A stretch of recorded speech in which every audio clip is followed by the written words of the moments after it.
Et toi, tu m'annonces ça comme ça, tu veux me quitter? Eh quoi, ça ne se plus quand il n'y a que l'usine. Tu sais très bien que c'est faux, il n'y a pas que l'usine. Regarde autour de toi, ça continue comme ça, tu vas tout perdre. Mais quoi? Oh putain, t'as vu l'heure? Quoi? Qu'est-ce que t'as, tu veux baiser? Non, on va pas baiser, je veux bosser. Oh non, tu fais chier. Fais-moi bosser mon sexe, Tu j'en fais chier. Moteur! Attendez. Ah bah ça, notre producteur. La seule chose qu'il vous demande, c'est de remettre le scénario tel qu'il était il y a 6 mois quand ils l'ont validé. Sinon, il se retire du projet. Je change pas une ligne du scénario. Ça représente combien votre rapport? 1 million d'euros. Tu dois rejoindre les producteurs au resto. Non, j'en ai rien à foutre de manger avec les producteurs. On va pas se faire encore un gastro avec 2 têtes de cul. Tu trouves super, Alain? Tu trouves crédible, un ouvrier? Bah carrément, à fond. Mais non, il est nul. On fait des caisses pour faire vrai, c'est ridicule. T'es obligé de crier tout le temps? Mais bien sûr. Putain, mais t'as raison 1000 fois. Le principal financier du film nous a lâchés. Il faut demander à l'équipe de terminer sans être payé. Et alors, qu'est-ce que je dis à l'équipe? Bah, tu dis rien, tu tournes. Tu fais comme si tout va bien, tu tournes. Ton film, comment ça va? Bah, les techniciens sont énervés. Vas-y, ferme ta gueule, toi, je te Pardon? pas. Qu'est-ce que tu Les acteurs font n'importe quoi. T'es peut-être une grande vedette. Bravo, mais t'es surtout un énorme fils de pute. Je me dis que je suis un peu comme mon personnage principal. Je suis le capitaine d'un bateau à la dérive. Eh mais il pleut les gars, il pleut. Putain mais vous me faites tout chier. Je porte mon projet comme un fardeau. Et je me sens seul. T'as trouvé un repreneur? Non, pas encore, pourquoi? Au pire, j'ai un groupe de médias du Qatar. Du Qatar? Mais c'est quoi cette histoire encore? C'est vrai cette fois-ci. Attends, comment ça? C'était pas vrai l'autre?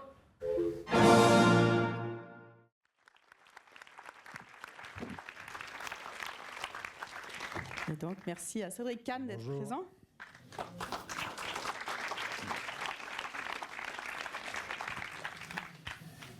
Oh là là, vous êtes nombreux. Je crois qu'ils ont tous vu le film. Ça, On va voir. Gardez l'interro après. C'est un endroit que vous connaissez? Vous intervenez à la Fémis, c'est ça? Ça fait très longtemps que je suis pas venu à la Fémis. Je suis content que vous me donniez l'occasion de revenir. Mais je suis déjà beaucoup venu, ouais. J'ai pas fait la Fémis comme élève, mais j'ai été intervenant. Ouais. J'ai même fait la direction du département de réalisation. Donc, en des murs connus. Voilà. Est-ce qu'il y a des questions? Bonjour, je voulais savoir, je suis là. Je voulais savoir, 2 films en une année, ça représente quoi comme défi au niveau de la réalisation et des tournages? Ah, bonne question, là. Ça démarre fort. Alors, j'avais pas prévu de les faire les deux la même année au départ. Et celui-là, tout le monde a vu le film, celui-là s'est passé à peu près comme je raconte. C'est-à-dire que j'ai eu beaucoup de problèmes de production pour le faire. Des acteurs qui m'ont lâché, des producteurs qui ont abandonné, des financements qui ont reflué. Et donc, ce projet a pris du temps. Et donc, pendant ce qui prenait du temps, j'ai écrit l'autre film, Le procès Goldman. Et j'avais des comédiens, et les dates des comédiens faisaient que j'ai dû tourner les 2 films quasiment d'affilée, en fait. Donc, j'ai tourné celui-là janvier-février et Goldman au mois de mai. Donc, concrètement, ça veut dire que j'ai tourné celui-là, j'ai préparé l'autre, j'ai tourné l'autre, et j'ai ensuite seulement monté celui-là, et ensuite j'ai monté l'autre. J'ai vraiment fait les films en quinconce. Au départ, c'était un peu effrayant. Je me suis dit que j'allais tout mélanger. Et puis, j'avais peur, surtout une fois d'être passé d'un film, d'avoir du mal à revenir à l'autre. Et puis, en fait, c'était très excitant comme expérience. Je ne le referai pas, hein, mais ça a été vraiment très... Je me suis senti un peu comme ces réalisateurs à l'époque d'Hollywood. Ils quittaient le plateau le vendredi, le lundi, ils attaquaient... Ah bah, il y a déjà d'autres gens. Et ils attaquaient un autre film le lundi matin. Enfin, voilà. Tout à coup, en fait... Ça a désacralisé le fait de faire un finish, tout est devenu beaucoup plus souple. Donc, je veux dire que c'était une expérience assez incroyable. Ce qui a été difficile, du coup, je parle, c'est les 2 promotions d'affilée. Là. Ça, pour moi, ça a été le plus éprouvant, en fait. C'est-à-dire que j'avais fini... Il faut comprendre, je ne sais pas si les gens le disent, mais que faire la promotion d'un film, c'est quand même très fatigant. C'est beaucoup d'énergie, mais c'est pas de l'énergie créatrice, c'est de l'énergie... autre chose.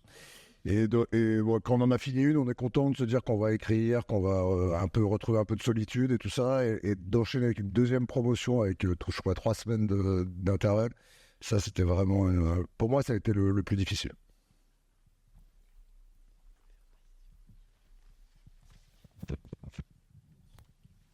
Bonjour, Alors, les jeunes qui a fait le making-of du film, est-ce que ce n'était pas vous lorsque vous étiez jeune? Si, absolument.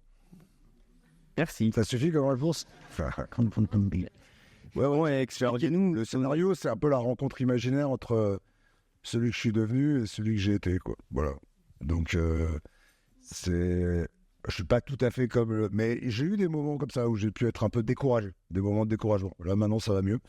Et effectivement, j'étais un jeune comme ça qui connaissait personne, qui avait une immense envie de faire du cinéma, mais aucune piste, quoi. Et j'attendais un peu la providence, comme lui, quoi. Et après, ça s'est pas passé comme pour lui, mais j'aurais bien aimé que ça se passe comme pour lui, quoi. Qu'un réalisateur me dise, toi, viens à mes côtés et je vais te prendre sous ma coupe, quoi. Bonjour. Est-ce que ça existe un tournage qui se passe bien?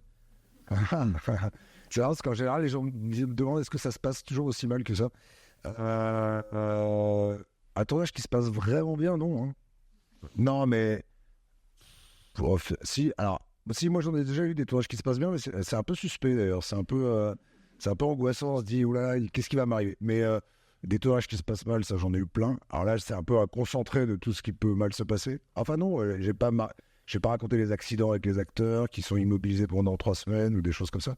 Mais non, il faut comprendre que c'est quand même une collectivité, une petite communauté humaine qui cohabite pendant 6 ou 7 semaines avec des enjeux économiques, des enjeux artistiques, des enjeux humains très forts, des enjeux de pouvoir aussi, des enjeux j'ai dit économique, donc d'argent, etc. Donc oui, c'est un peu explosif. Mais alors, par contre, par rapport à l'entreprise classique, l'avantage, c'est que ça ne dure pas. On sait qu'il y a une échéance. Donc, même si on se déteste ou si c'est très tendu, on sait qu'il y a une issue, quoi.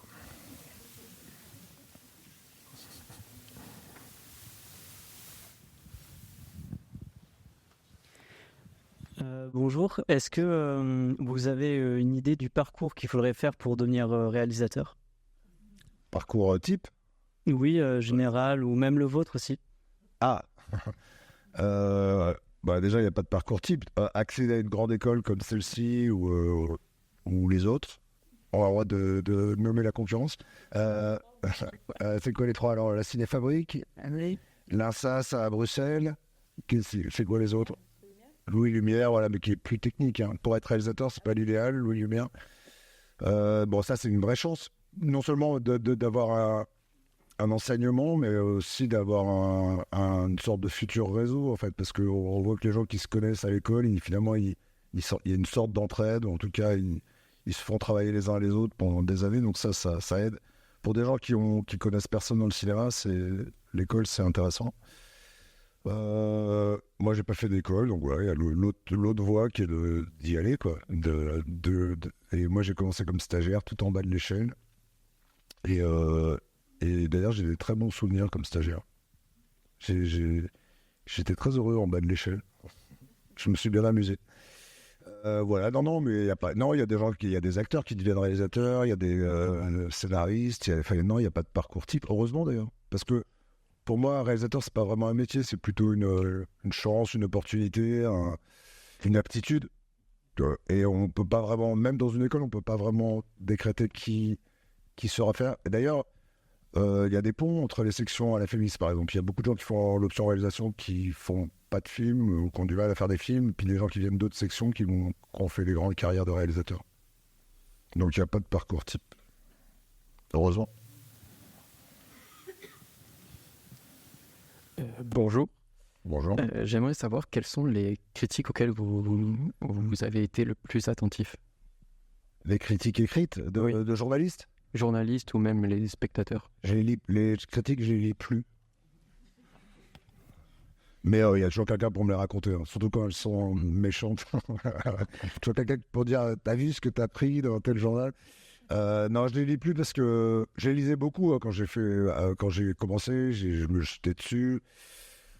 Alors, quand c'est méchant, ça fait vraiment du mal. Quand c'est très très méchant, ça fait rire. Et quand c'est très gentil, ça fait du bien. Mais pas tant que ça, en fait. C'est bizarre. Parce que moi, je pense qu'on a quand même une sorte d'auto-jugement personnel. On sait quand même ce qu'on a raté ou pas. Enfin, voilà, après le commentaire, c'est intéressant. Après les critiques des gens, les gens ne sont pas forcément très francs, quoi. La plupart des gens qui viennent vers vous, c'est plutôt pour faire des compliments. C'est assez rare quand même que les gens viennent vous déballer comme ça. Mais ouais, non, je suis comme tout le monde, je préfère les compliments, ouais, bien sûr. Mais ça va, il faut dire aussi, alors quand on fait son premier film, c'est très violent, quoi, parce qu'on a l'impression d'être jugé soi à travers son film, en fait. Et puis avec le temps, on apprend à relativiser, parce qu'il y a d'autres films, parce que voilà, on apprend à se dire que le film, c'est pas entièrement soi, voilà. Mais non, ce qui est marrant, c'est que des fois, la vérité arrive un peu. Les gens ils disent, j'ai bien aimé ce film, hein, parce que celui d'avant, j'avais pas trop aimé, en fait. Donc voilà, des fois, ça arrive comme ça, par des chemins un peu bizarres. Bonjour. Quelle a été votre source d'inspiration pour réaliser un film dans un film? Alors, je suis pas sûr de bien comprendre la question. Le film dans le film ou le film en général? Le film dans le film. Ce film? Oui. Alors, le film dans le film? Oui. Je voulais parler des ouvriers. En fait, c'était une idée de film en soi, en fait. Je voulais faire un film sur des ouvriers qui reprennent une usine en autogestion. C'est l'autogestion qui m'intéressait, hein. C'est pas la grève, c'est pas la fermeture de l'usine. Parce que j'avais vu pas mal de reportages là-dessus et je voyais qu'en fait, c'était que l'utopie collective, elle est pas simple. Qu'en fait, il y a toujours un, comme je montre dans le film, d'ailleurs, un qui se réinvente patron et que finalement, on se réinvente un leadership. Et tout à coup, ça m'a paru intéressant de faire cette analogie-là avec le cinéma, en fait, où il y a un chef, voilà, désigné, qui est le metteur en scène, et dont on peut d'ailleurs discuter le pouvoir. Et voilà, j'aimais cette analogie, et j'aimais aussi que le réalisateur du film se retrouve lui-même dans la situation qu'il dénonce, en fait, avec un conflit social.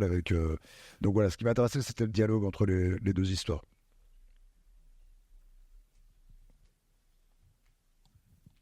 Avec ce film que vous avez fait, où est-ce qu'on peut voir une mise en abîme de la réalisation du film dans un film qu'on regarde à travers un film, un peu comme dans Inception, où est-ce qu'on a un emboîtement des rêves? Est-ce que vous êtes fier de votre film, en fait? Est-ce que vous en êtes content? Il y a plein de questions, là. Moi, je suis jamais fier de mes films, globalement. C'est pas mon état principal. Je suis très critique avec mon travail. Enfin, j'ai toujours une forme d'insatisfaction, mais qui est positive, en fait, qui me permet d'avoir envie de recommencer, de réécrire. Enfin voilà, j'ai toujours l'impression que je peux faire mieux. Oui, en tout cas, l'idée, c'était ça. C'était une mise en...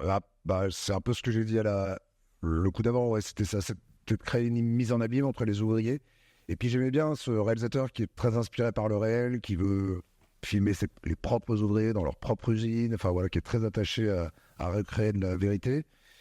Et qui lui-même est, voilà, dans une espèce...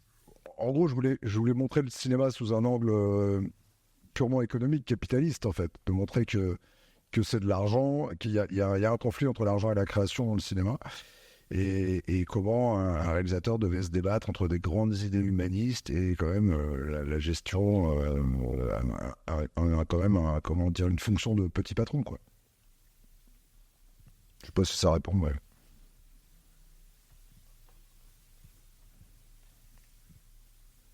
Bonjour. Qu'espérez-vous que le public ressente ou apprenne en voyant ce film? Je pourrais vous retourner la question. Je voulais que je voulais filmer le cinéma, oui. En fait, je voulais filmer le cinéma comme un travail. Souvent, au cinéma, il est un peu mythologisé, mystifié. Enfin voilà, on montre l'envers du décor, mais quand même en maintenant le mythe. Et là, d'ailleurs, je dis souvent, c'est pas un film sur le cinéma, c'est un film sur le tournage, sur qu'est-ce que c'est que d'être un travailleur du cinéma. Donc, je voulais montrer que c'est un microcosme social en même temps particulier, c'est-à-dire où il y a beaucoup d'affect, qu'au nom de la création, il y a beaucoup de passion, beaucoup de folie et beaucoup de bagarre, que c'est une bataille de faire un film. Et puis, je voulais montrer que finalement, c'était aussi un lieu de travail comme un autre, en fait, avec ses conflits de classe, sa violence de classe, etc., etc. Mais en fait, je suis parti de mon observation personnelle du monde du cinéma, et enfin du monde des tournages, de ce que j'en ai vu en tout cas. Et voilà, j'étais arrivé à un moment de ma vie de cinéma où j'avais envie de témoigner de ça.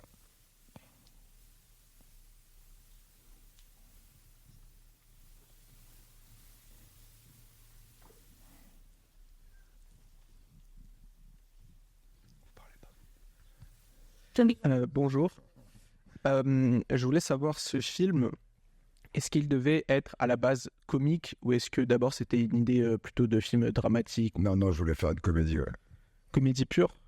Ou Non. est-ce que c'était plus... Non, pas une comédie pure. D'abord parce que moi, par goût, j'aime bien les comédies un peu sérieuses, voilà, où on dit des choses, où il y a même une part un peu politique ou nostalgique. Enfin voilà, la comédie pure, c'est pas mon truc. Mais non, je voulais absolument faire une comédie. C'est-à-dire que je voulais faire un film un peu, une sorte d'état des lieux de là où j'en étais moi par rapport à ce métier, avec une forme de recul, mais surtout, je voulais pas faire un film plaintif. Je voulais pouvoir rire des autres et aussi de moi-même. Et pour moi, l'idée, c'était pas du tout d'épargner la figure du réalisateur, de montrer qu'il est aussi, lui, plein de lâcheté, plein de contradictions, que lui-même se débat avec une forme de mauvaise foi, etc., etc. Donc je voulais faire une sorte d'autoportrait un peu avec de la dérision.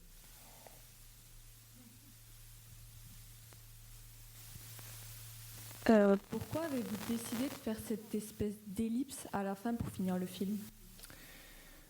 Tout est en ellipse, hein. Il y a trois actes dans le film. Donc c'est le premier jour de tournage, le milieu du tournage, le dernier jour théorique, puisque l'équipe dit qu'ils vont arrêter, et puis après, c'est une sorte d'épilogue pour répondre aux questions potentielles des spectateurs, c'est-à-dire quand même que ce que deviennent les ouvriers et que devient le tournage. Je pense que c'était... parce que...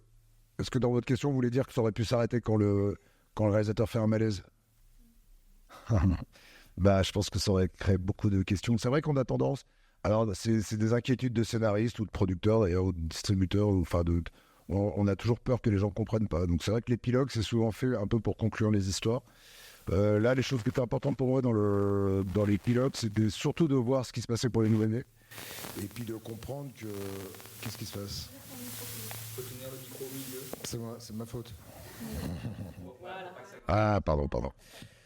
Où j'en étais? Oui, c'est vrai. Ça aurait pu, mais ça aurait été très dramatique, non? De finir sur le... Non, voilà, et c'était pour alléger, et puis finir l'histoire d'amour. En gros, la fonction de l'épilogue, c'est de terminer chaque histoire, en fait, de donner une sorte de conclusion provisoire à chaque histoire.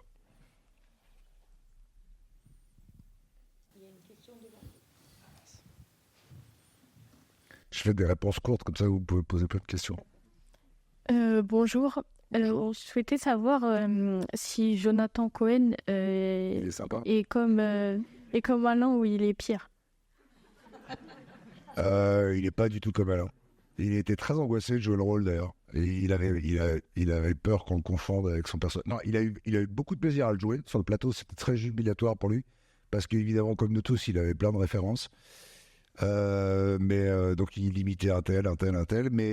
Mais après, au moment de la promotion, il avait très peur qu'on le confonde avec son personnage. Donc votre question est pertinente. Il n'est pas du tout comme ça. Et pour l'instant.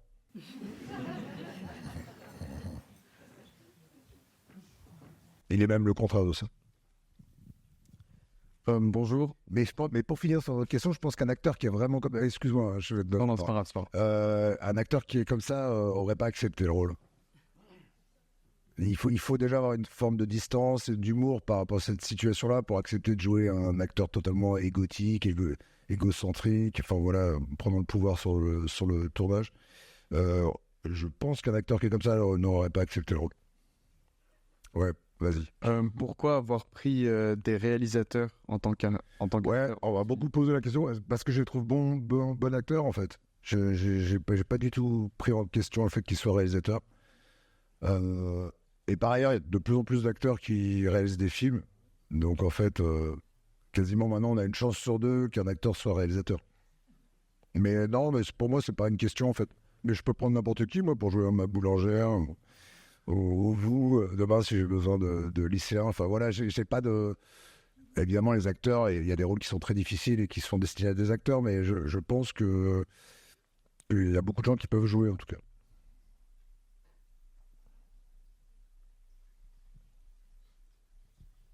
Bonjour. Bonjour. Donc, le réalisateur du tournage dans le film, vous avez dit que c'était un peu un autoportrait, donc vous diriez que pendant un tournage, vous lui ressemblez? Ouais. Faut que je précise. Est-ce que je mange des... On m'a beaucoup demandé si je mangeais des nouilles tout seul dans ma chambre. Là. Ça m'arrive.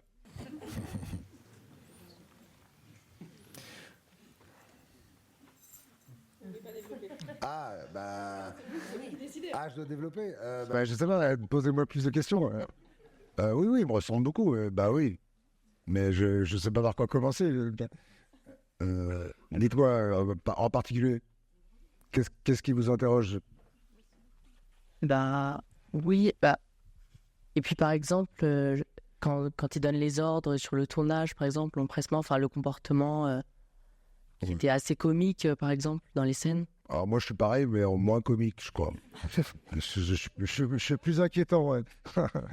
Ça, c'était l'intérêt de prendre Denis Podolines, qui a apporté beaucoup de douceur et de poésie et d'humour au personnage. Mais oui, moi je suis comme ça, je suis un peu fou, quoi. C'est-à-dire, je suis un peu... mes humeurs me dépassent parfois. Mais il faut comprendre que c'est beaucoup de gestes. C'est une situation étrange d'être réalisateur sur un film. On a beaucoup de gens, beaucoup de responsabilités, très peu de temps pour obtenir les choses. Il y a une espèce de chrono qui tourne comme ça et beaucoup de questions auxquelles vous n'avez pas toujours les réponses. Enfin voilà, donc il y a un bon potentiel de péter les plombs, quoi. Je ne les pète pas tout le temps, hein, mais ça peut m'arriver de vriller. Ouais. Il est l'heure, je suis désolée. Ah, encore une. On gratte. Qui est derrière moi? C'est votre pause Qui est derrière? Qui est derrière, c'est les distributeurs de Goodbye Julia. On fait une petite pause. Allez, une. Je crois qu'il y a le micro qui est déjà quelque part. Il y avait quelqu'un qui allait... Qui a le micro? Vas-y. Bonjour, je voulais vous demander comment vous vivez la célébrité? Très bien. Non, mais je sais pas intégré en tout cas. Très bien parce que je l'ai pas du tout intégré. Mais voilà, c'est une célébrité tout à fait gérable. Allez-y. N'ayez pas peur. Merci. Du coup, j'ai une question. Dans le film, on voit que le producteur et le réalisateur, ils sont pas en très bons termes. Est-ce que c'est pareil pour vous avec vos producteurs ou pas du tout? Alors pour moi, c'est un peu plus subtil que ça. C'est une espèce de... En même temps, ils sont comme des frères. Hein. C'est les frères ennemis, quoi. C'est-à-dire qu'ils sont inséparables, ils peuvent pas se passer l'un de l'autre. Mais en même temps, effectivement, ils sont en conflit. Ouais, ça a pu m'arriver d'être... Mais en même temps, j'attends beaucoup du producteur parce que c'est comme une figure paternelle. Et j'attends qu'il me protège, j'attends qu'il me donne les moyens de faire mes films, j'attends qu'il m'admire, j'attends de lui qu'il m'encourage. Enfin, j'attends trop du producteur. Alors évidemment, il est forcément un peu décevant. Il peut pas, comme c'est un être humain, il peut pas remplir toutes les fonctions. Et puis voilà, il y en a qui ont... C'est un métier difficile, la production. C'est beaucoup de tension. J'attends aussi qu'il me protège de la réalité, le producteur. C'est lui qui se prend les mauvaises nouvelles, et donc j'attends que moi, il me laisse dans une bulle de créative où je vais pouvoir m'extraire de ces problèmes.